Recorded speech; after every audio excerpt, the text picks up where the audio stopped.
أعوذ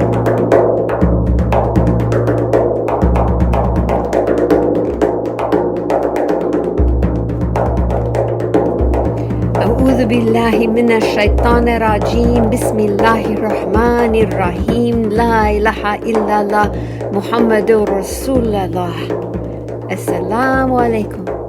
Welcome to the Legacy of the Prophets podcast. It's Miriam here with you, hoping to light up your hearts.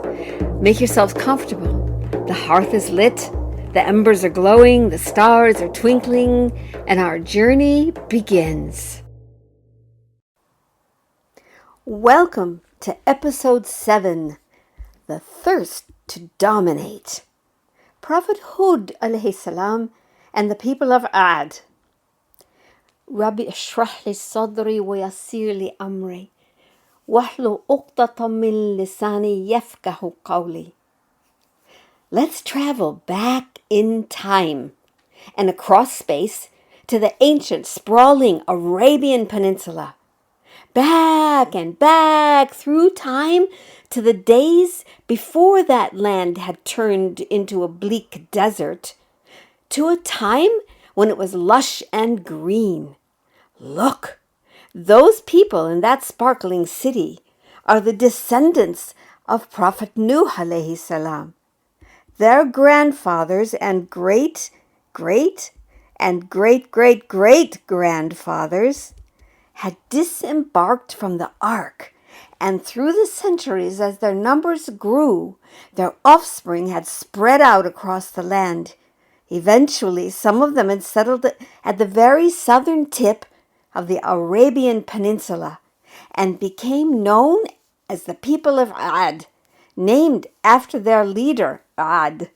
He was the son of Aus, who was the son of Iram, who was the son of Sham, who was the son of Nuh alayhi salam.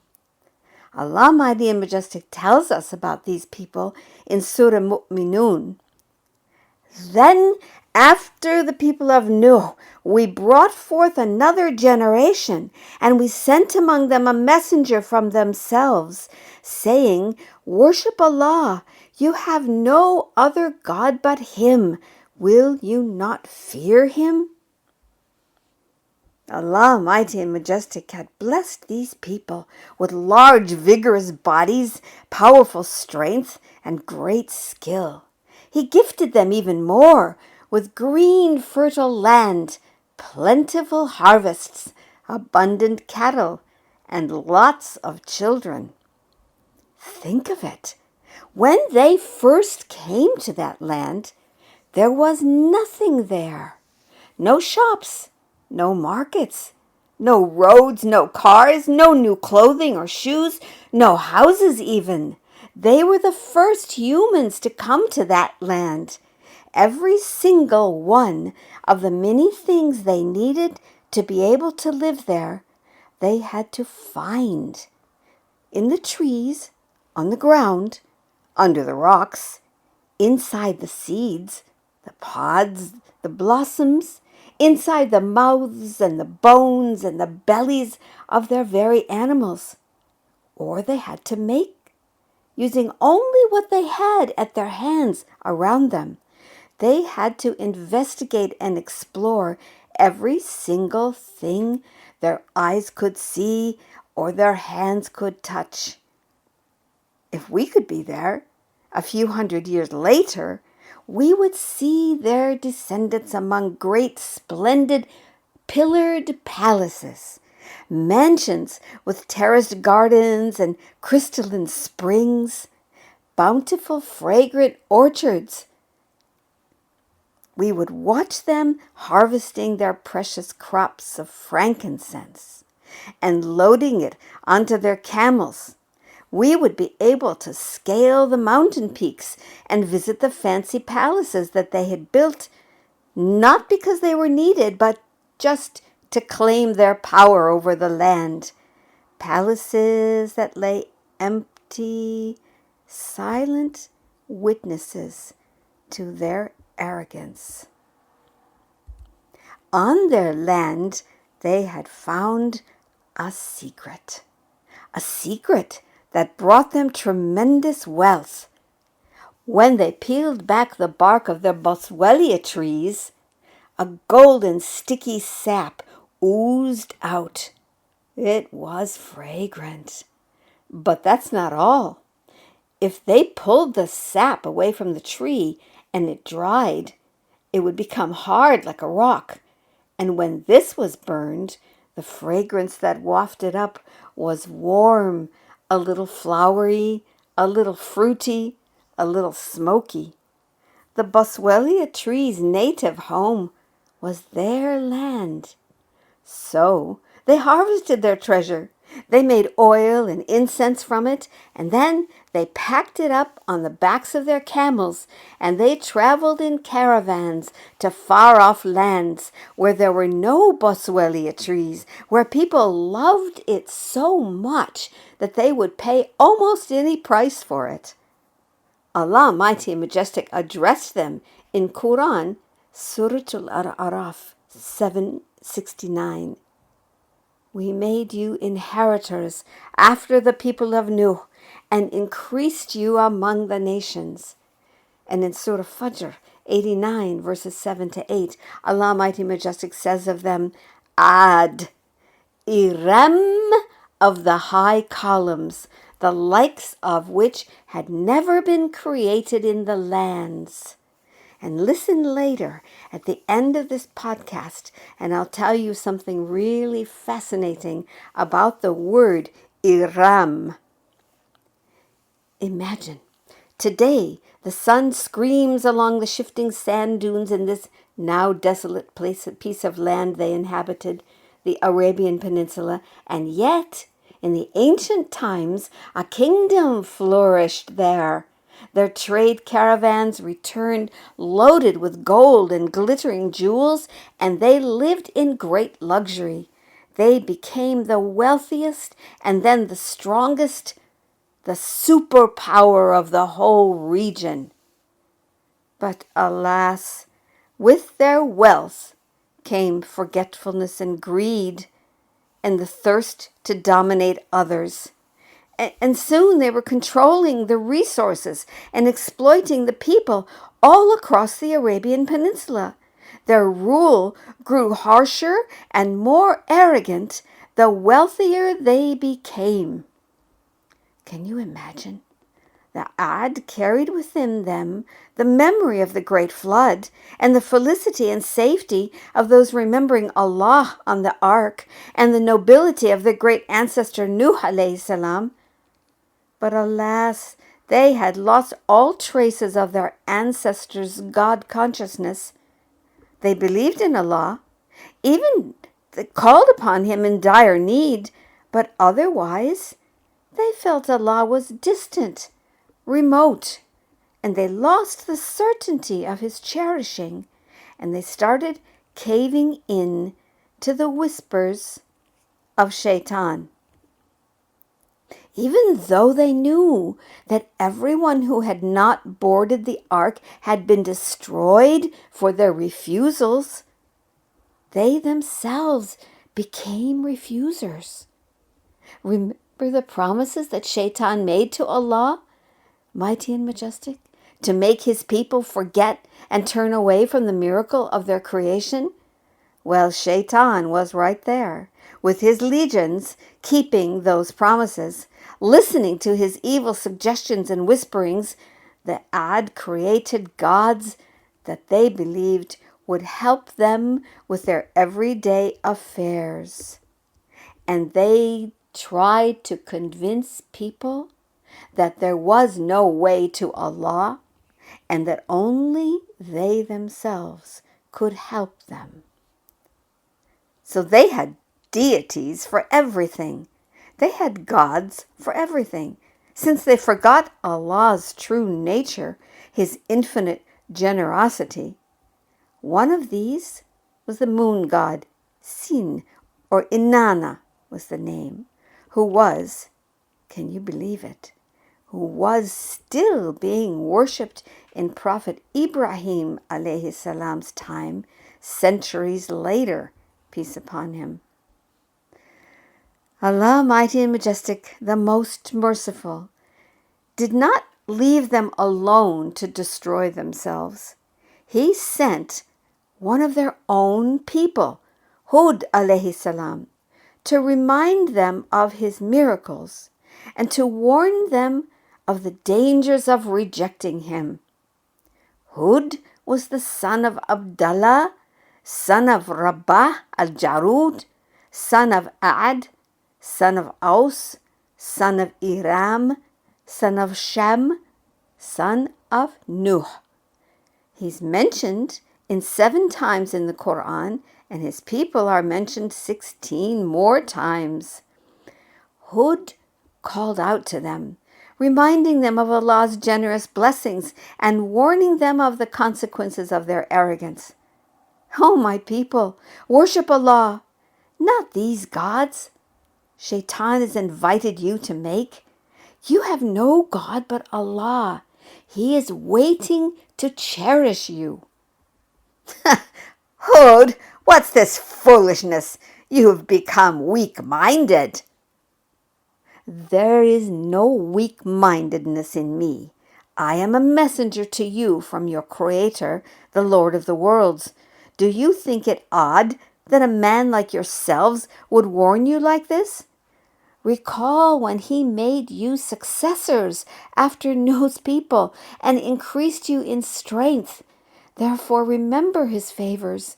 Remember that you may prosper. But they mocked HUD. They considered him stupid. HUD, we see you as weak-minded. You're one of the liars. He replied, on the contrary, I am a trustworthy advisor with a message for you from my Lord. Worship none but him. Ask him for forgiveness, and he will send you rain and strengthen you. I don't ask you to give me anything. They'd invented new laws and new customs. You're making up lies, he told them. I fear for you the punishment of a terrible day. Oh, come on, HUD. You haven't brought any evidence. We don't believe you, and we think our gods have cursed you and made you crazy. We're not the ones to desert our gods on your word, nor shall we believe in you. But he answered them, Oh, my people, you amuse yourselves by constructing palaces on every high peak, as if you think you'll live forever in your fancy homes. And when you strike others, you strike as tyrants, with no mercy and no concern. Remember him who provided you with gardens and springs. Indeed, Allah is my witness, my people, and you too are my witness that I am free of anything that you worship besides him. So plot against me however you will. There's no creature that Allah does not control. I've conveyed to you what I've been sent to convey, and if you turn away, Allah will grant succession to others besides you, and you will not hurt him in the least. I put my trust in Allah, my Lord and your Lord. There is not a moving creature but he hath grasp of its forelock. Verily, it is my Lord that is on a straight path. HUD, it's all the same to us. This is just old silly customs from the past.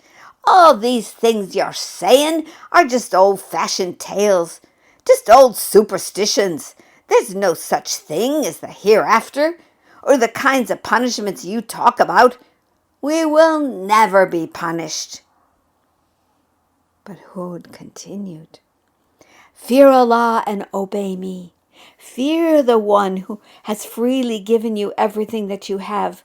O my people, worship none but Allah. O my people, ask your Lord to forgive you. You turn to him for your every need, and he will send you skies full of life-giving rain and add strength to your strength. Don't keep turning away from him. HUD, if Allah had willed, he could have sent down angels to tell us this. We reject you. Well, there came a day when the moaning winds swept across the land and the rains disappeared. The lush greens of the landscape withered and faded to dark and pale browns. In the second year, the canals had dried up, and by the third year, even the frankincense stopped oozing from the trees, and their trade ground to a halt, and all through it the winds lamented. Their fear grew day by day in their bellies with those eerie sounds, but somehow they never understood what news the winds might be carrying for them. So, come on, HUD, where's the punishment? That knowledge is only with Allah. I am only sending what He has commanded me. But I see you're ignorant. Look around you. Look at your parched land.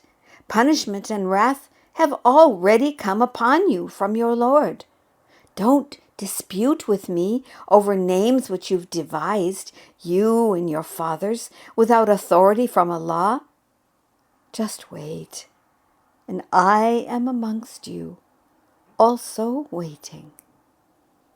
He's lying about Allah, but we'll not believe in him. In spite of all the arguments his people threw at him, HUD never stopped his efforts to bring them to the light. But finally he said, "Oh, my Lord, help me. They accused me of lying." And Allah, mighty and majestic, answered, "In just a little while they are sure to be sorry." The drought deepened. Their throats were parched, their water jugs empty.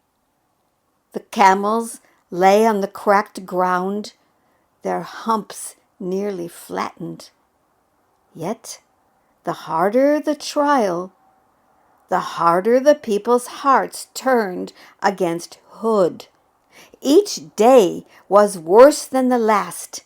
Despair choked their hearts, and yet they rejected the relief that their prophet offered them. Finally, in desperation, they sent a man named Qail with a delegation of 70 men to Mecca, to the house of Allah.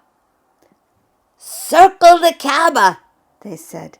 "Beg Allah to lift this drought from us." But alas, on the outskirts of Mecca, the delegation stopped to visit a generous host. His mother was of the tribe of Ad and had grown up with them. He was a true Arab host. He honored this delegation from his mother's people with roasted meats and breads and fruits to delight them. And the more wine the host served them, and the more pretty girls he sent to sing and dance for them, the more Qail and his delegation forgot about their mission and the trust his people had put in them, and a whole month passed like this. The host was worried. He didn't want to be impolite to his guest, but he worried about the stricken people of his mother's tribes.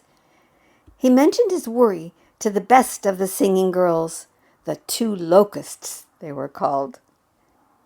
They said, "Oh, write us a poem about suffering people abandoned by their helpers, and then we'll sing it tonight."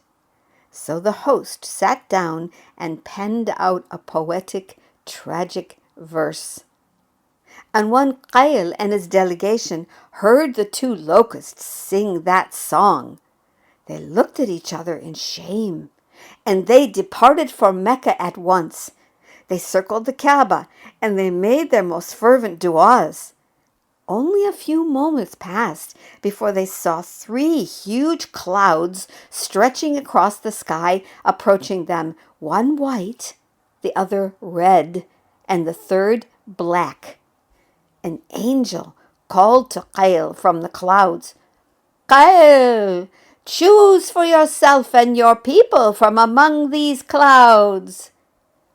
So Qail said, "I choose the black cloud. It surely bears the most water." The angel said, "You've chosen that which will destroy the entire Ad, except those whom Allah will save." But even that voice could not penetrate Qail's denial. Back on their own land, the other people of Ad saw the black cloud approaching. They danced and laughed out loud. "Ha ha! Look! The rains are coming! Ha ha! Our delegates' du'as have been answered! Ha ha ha! Enough of your nonsense, HUD!" But a mighty, powerful voice shook them to their bones. "No. It is what you yourselves wished would hasten upon you, a wind carrying a painful punishment, destroying everything on the command of its Lord." It is said that a woman from among them screamed and fainted, and when she woke up, they asked her, "What happened? What did you see?" And she said, "Oh, I've seen a wind with flames of fire in front of it. Men were leading it in this direction." And before even a few seconds had passed, out of the slightest breeze emerged a furious, roaring tempest. It snatched their animals from the ground and slammed them down head first off in the wilderness. Their hearts were gripped with terror. They rushed into their houses to escape the wind, but there was no escaping it. The howling tempest raged against them for 7 nights and 8 days. It sucked their bodies right out of the houses they'd been so certain would protect them. Their once mighty people of Ad were left strewn on the ground like hollow palm trees, stripped and destroyed. None were left surviving. Nothing could be seen. Even the ruins of their houses were wiped out, and Allah Mighty and Majestic sent birds to carry their corpses into the sea. Truly, their delegates' du'as were not answered. And Allah Mighty and Majestic tells us in Surah Al-Mu'minun, the blast overtook them with justice, and we made them as a rubbish of dead leaves floating on the stream of time. So away with the people who do wrong. The territory the Ad had inhabited became the most desolate of deserts, and it is still a desert to this day. HUD, aleyhisalam, and his followers were instructed to leave the land, and they were never touched by the destruction.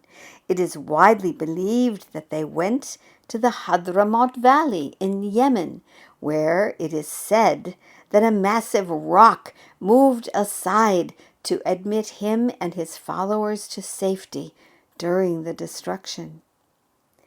HUD is believed to have lived for another 150 years. Most scholars believe that he is buried there in the very place that he had taken shelter during the destruction. Today, that huge boulder marks his grave. Every year, thousands of people visit it just before Ramadan. As far back as 1890, an explorer reported that the people who lived then in that region believed that the valley had been named from the last words that Prophet HUD alayhi salam uttered when he died, Hadramaut, Death has come. Indian scholars report that an explorer has found an ancient inscription carved in stone that describes a prosperous life with lush vegetation, flowing canals, and righteous rulers following the ways of HUD, aleyhisalam. We cannot know about these things with certainty, but the reports themselves are interesting and reveal the degree to which people have been affected by these events in history that almost no one knows about anymore. But listen to this, from a time ancient to us, but still far more modern than the time of the Ad.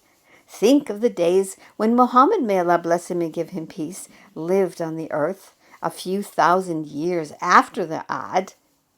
During the very same years that he was receiving the revelations from Angel Jibril about these people, a man whose ancestors had grown up in that land of winding sand tracts on the Arabian Peninsula, the land of the Ad, told him details about the ancient people of the Ad, details that he had grown up hearing from his elders, all ever since the days when he was a child. And then, in the years after the death of the Prophet, may Allah bless him and give him peace, Muawiyah is said to have written about precious stones being found on the land that the Ad had inhabited. The historian Pliny the Elder, writing more than 1,000 years after the Ad's destruction, wrote that parts of the land at the southern part of the Arabian Peninsula had, in ancient days, been well watered and green and fertile. Inshallah, someday the researchers will see the importance of studying that land more deeply. Remember, it was probably over 3,000 years after Hud aleyhisalam and his people that Muhammad, may Allah bless him and give him peace, lived on the Arabian Peninsula. Aisha, may Allah be pleased with her, once noticed a look of apprehension cross his face as he saw black clouds approaching. It's reported that she said, "Oh, Messenger of Allah, when most people see clouds approaching, they're happy in anticipation of the coming rain. But when you see them, you are troubled. Why?" He's reported to have answered, "Oh, Aisha, what is to save me if there is punishment in it? The people of Ad were once punished with the wind, but when they saw it approaching, they said, 'This is a cloud bringing us rain.' The wind is Allah's mercy. It brings blessing and it brings punishment. So when you notice it, don't condemn it, but ask Allah for the good of it and seek refuge in Him from the evil of it. Allahumma inni as'aluka khayraha wa a'udhu bika min sharriha." Do you know that even down into our modern times, the memory of the people of Ad lingers still? Listen to what Allah Mighty and Majestic tells us in Surah Fajr 89, verses 6 through 8. Do you not see how Allah dealt with the Ad, Iram of high columns, the like of which had never been seen in the lands? Do you remember how in the beginning of the podcast I told you to look out for this? Well, it's interesting for us to reflect that as far as anyone knows, no place with the name Iram had ever been written about in the days of old, except for that one curious mention in Surah Al-Fajr of the majestic Quran. But in 1975, archaeologists found the remains of a burned library at the site of an ancient city in northern Syria called Ebla. They found there thousands of clay tablets, slices of dried clay that had ancient Semitic words carved into them, written into them. They found those tablets all broken in piles of ashes. The archaeologists concluded that the tablets had been slices of clay with writing carved into them and had been stored like books on wooden shelves.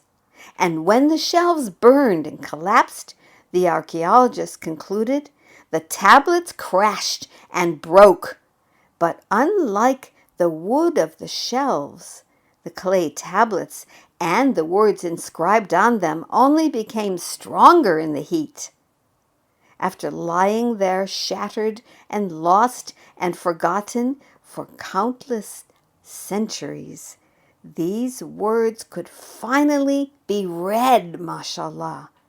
Most of the tablets still have not been read to this day, but on some of them the word Iram has jumped out at researchers who discovered that these ancient people had been the ancient people that kept these tiles, these clay tablets, that they had been keeping records about deliveries of supplies that they had sent to surrounding countries of their day.